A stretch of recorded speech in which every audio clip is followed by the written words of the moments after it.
everyone. This is the All Atlantic Talks podcast. My name is Mariana, and I'm a former All Atlantic Ocean Youth Ambassador.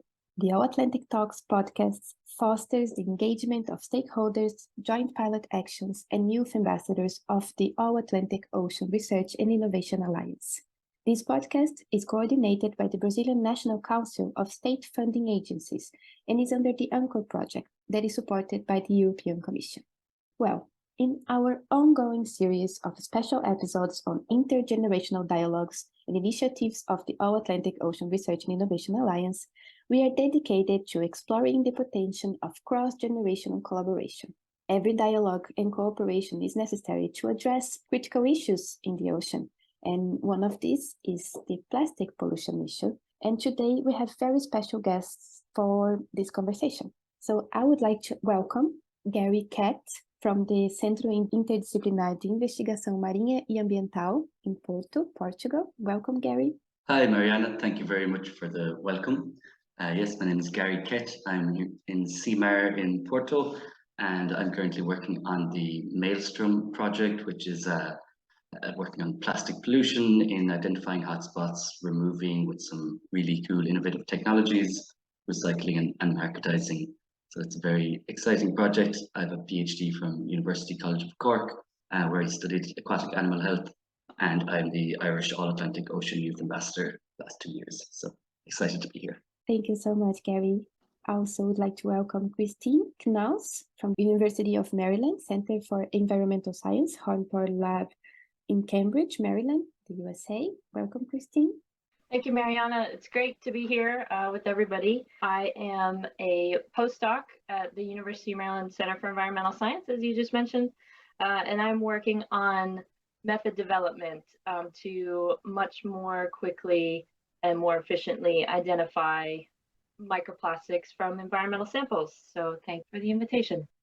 Thank you, Christine. And also Isabela Ribeiro, from the Institute of Environmental and Energy from the University of São Paulo in Brazil. Welcome, Isa. Hi, everyone. It's a pleasure to be here. I'm Isabela Ribeiro. I'm a PhD candidate in environmental science at the University of São Paulo, where I'm studying policies to solve plastic pollution and the stakeholders that are involved and could be more involved. So thank you very much. It's a pleasure to be here. Thank you, Isa. And also Mariana de Botton Falcon from the Faculty of Science at the Utrecht University in the Netherlands. Welcome, Mariana. Thank you so much, Mariana. Thank you for the opportunity to be here. So, as Mariana mentioned, I'm Mariana de Botton. I'm a master's graduate of climate physics from Utrecht University in the Netherlands. My master thesis mainly focused on plastic accumulation in ocean eddies, in efforts to understand more of the plastic circulation and its relationship with chlorophyll levels as well. Thank you so much for the opportunity of being here. Thank you all. And you all have very interesting research topics, and I think we will have a very great conversation. And I would like to start with a question. How can intergeneration partnerships work towards creating innovative technologies or solutions that prevent plastic from reaching the ocean? I think we can discuss a little bit about that. Yeah, sure. And it's a really great question asked before. Why do we form these intergenerational partnerships? What are the key benefits? They're an excellent tool for combining different skills, different expertise areas, and the different connections which each group brings to the table. So early career ocean professionals, or ECOPs, commonly known, can offer a really unique perspective on the global challenges and bring an impressive level of skills and understanding and energy to the role. Equally to that, more established professionals with years of in-field experience can offer great connections, great visibility, great empowerment, and ensure the talents are best utilized through guidance and encouragement, and just access to these different scientific and political realms. But ECOPs do offer a particular set of benefits also in terms of communication with the wider public and with young people especially. We can see this through digital media and social media and on-the-ground activism as well.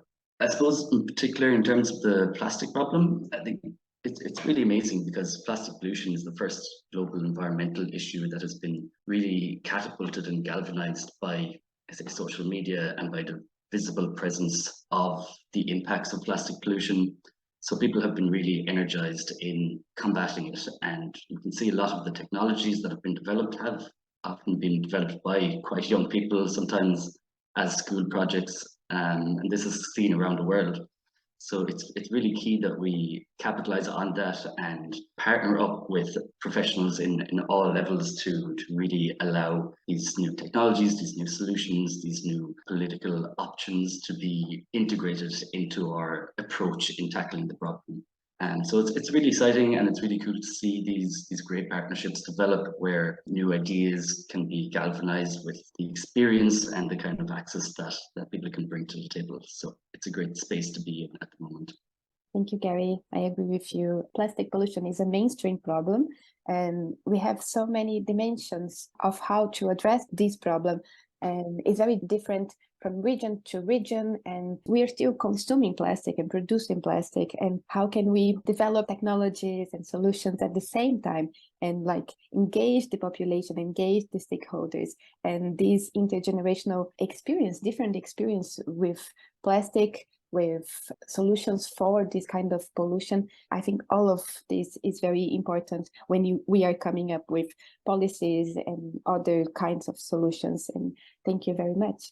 I'll follow up from Gary. I think I agree with everything that he said, that it's very important to have intergenerational dialogue for all kinds of science problems. But I think in particular for plastic pollution, because it's a new enough field that young people have gotten into it at the same time as some older experienced scientists. So in terms of the science, we're all learning at the exact same time. And so I think it's really important to have young people involved in policymaking and management and in decision making, because in terms of the science, I think we kind of are all on the same page. And also, it's like we've already mentioned, it's such a complex issue that we're going to need all of the different perspectives and viewpoints and creative ideas to come up with local solutions that are needed. We know there's a huge variety of concentration of plastics and types and things regionally. So they all need different approaches and different management styles. So I think the more that we can have in terms of background, in terms of experience, we'll only be able to tackle this faster. That's true. We need all possible solutions because the problem is getting worse, and we are finding new ways to research and to understand the pollution, the plastic contamination in the ocean, in other water streams, and the human body. And all of those new fields are the fields that early career professionals are dedicating themselves. And this is very important because we are still trying to find those solutions, and all of your work that you specifically are doing are very much important. Thank you very much. I just I agree very much with Christine and Gary. I think they cover what I was thinking about. But just thinking about the Galway event and how was the intergeneration dialogues were so very empowered, and it was nice to hear about the experience of the experienced professionals, and they led us to a very innovative way of thinking. But and I believe that we have this fresh point of view. So that's basically what I think, that how can this foster new technologies and solutions in plastic pollution. Thank you, Isa. The dialogue part is very important in this context, that we can talk to each other and learn from experiences that the previous generation had. And then we can try to move to some kind of setting that prepares the next generation as well to deal with this problem, because it's not something that will disappear in next 10 years. So it's very important that we dialogue and that we can meet and share our research interests and our results, and that's the power of the intergenerational dialogues, I think, as well. I totally agree with what everyone has been saying. I would like to highlight something that Christine mentioned. I think the networking of both intergenerational partnerships and early career professionals apart from broadening the reach of solutions, will help also produce better and more sustainable solutions over time. Because if we're thinking that the plastic problem, apart from being a global problem, we are all taking care of, regionally, that will differ a lot. So even though we're tackling the same problem, if we're able to really include everyone on the table in the discussion of what needs to be done, bring fresh ideas, as Gary was mentioning, a lot of solutions coming up from younger generations, that will also enrich the conversations overall and will help finding these solutions to be sustainable over time. Because if we're including younger generations as well in the implementation of the solutions, they will be able to carry them forward. Thank you. And I think you already touched in my next question, which is what do you think are the unique perspectives and idea that early career ocean professionals can bring to the table when it comes to the discussion of policies and international agreements on the plastic waste management? And this is my question. And I thought about that because we as society are discussing the new plastic treaty, and I hope to see more young people involved in those discussions. And I would like to ask you that, and what are the perspectives for ECOPs, and what do you think we as ECOPs can contribute to those processes? There are a lot, of course, of unique perspectives that we can offer. I'll focus on a few. I think it's really interesting as an early career researcher when you have this intergenerational dialogue, and even when I talk with my parents in Ireland, that they didn't grow up in a plastic society, they didn't use single-use materials. Everything was reusable, milk was delivered in glass jars, that sort of thing. So it's a really interesting perspective to hear of that form of society only 40, 50 years ago, and to see such a difference in how we currently manage our materials. So I think that offers a very useful, it's very much a human-made problem, and we have the abilities to tackle it. Again, we touched on some of those abilities and solutions, a lot of which are coming from younger generation. As a few examples here in the Maelstrom project, we're using both technologically quite advanced solutions such as robotics and AI to clean up waste from the seabed in quite a distinct fashion that it's not harming any other seabed or habitats, but just selectively picking out waste. We're also using more simple technologies such as the bubble barrier. We're integrating with the barrier in the Netherlands to implement that here in Portugal. And it's really cool to see all of these new solutions being offered. It's the same, I've seen something out of Canada recently where they just have a hoover for the sand that's taking out microplastics and separating it by density. I've seen some in Ghana when I was there recently, that they're bringing new alternative materials instead of single waste, so things like seaweed and different biofilms that can be used in that kind of sense. So these solutions can be really key, but I suppose, as was mentioned by a few earlier, it's really key that these are included in the conversation, that young perspectives are taken quite seriously and not just, put on a pedestal and paper inclusion, as we say.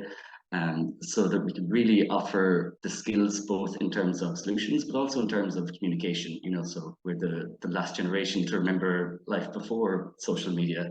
So having that skill of being raised in that environment, we do have we're a very global generation. So that means we have connection with each other quite inherent. I think that brings a lot of understanding and inclusion and diversity, but also empathy, which I think is going to be really key in tackling these global challenges. Plastic is such a global issue, and it is a very socially unfair issue, the way it impacts certain people in certain nations more than others. So I think it's going to really take a lot of that inclusion and empathy to tackle it. And I think young people are poised very, very well to take that on, or to bring that to the table as well.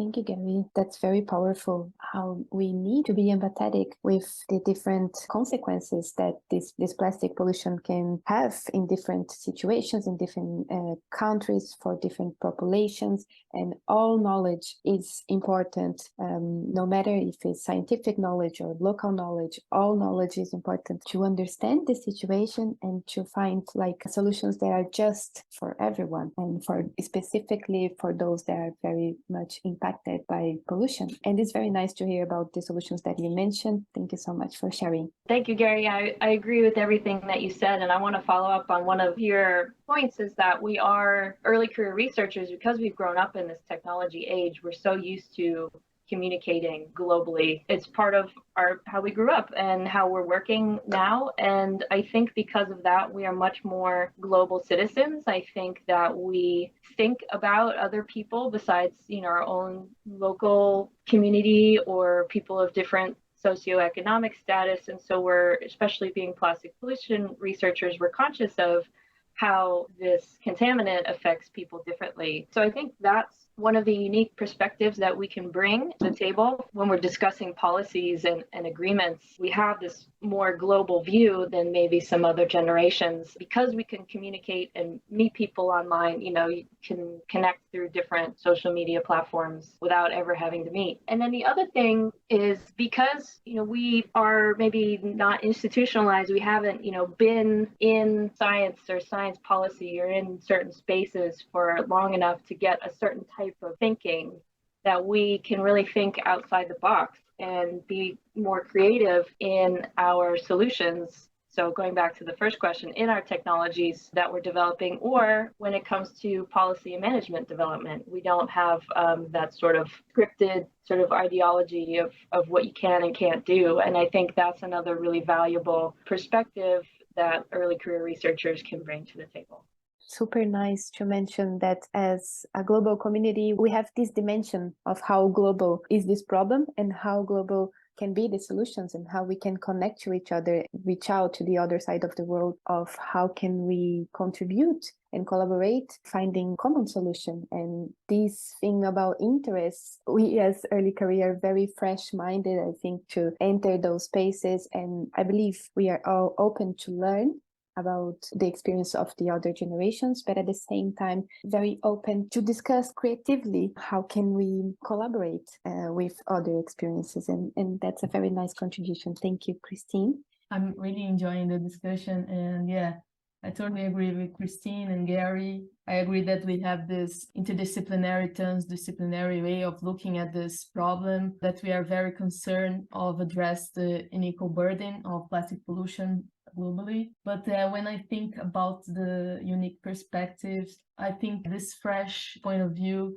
we are eager to learn from everyone. And I believe that when we think about the participation in discussion of policies, I think we are a little bit behind, because sometimes we are not part of the conversation. I think this should be like maybe guaranteed in the next few years, that we are part of the discussion, that we have this knowledge of how policy works and how we can contribute more effectively. But yeah, that's my thought on this. Thank you, Isa. We are the ones, I believe, that will be implementing those policies and working on adjust them, finding the perfect fitting for solutions at the global level and at the regional level, at the local level.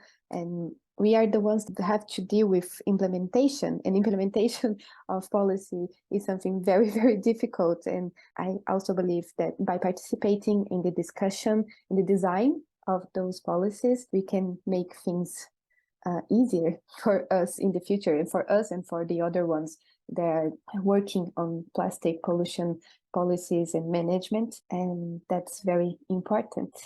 I'm very happy with the conversation. I fully agree with everyone. I think we actively remove communication barriers, not just because we grew up in a technology era, but because we are active listeners. We really make more efforts in having open table communication, because something really important about being an early career professional as well is how much we're able, as Gary was saying, to empathize, acknowledge our differences, and that way also help us create better solutions that are taking everyone into consideration. Also, this way, we're really creating an environment where collaboration can really prosper. And as you were mentioning, Mariana, where we're implementing these policies, really making them sustainable, right? And being able to implement them because we were part of the conversations prior to them being passed for them to be implemented and becoming bigger projects. I really think that communication is one of our most powerful tools. And having the representation of the different parts into the discussions will just further improve this communication, will aid our efforts of joining forces, and will really work towards the benefit of the ocean and the plastic problem. And the humankind. And thank you so much for your answers. I'm also enjoying the conversation. You brought very good ideas and very good contributions to this discussion. And we are already having like a very nice communication between you because you are from different parts of the world and are connected by this intergenerational dialogue and by being youth and by being involved in plastic research and pollution research. And that's very powerful. And I would like to thank you very much for joining us in this conversation today.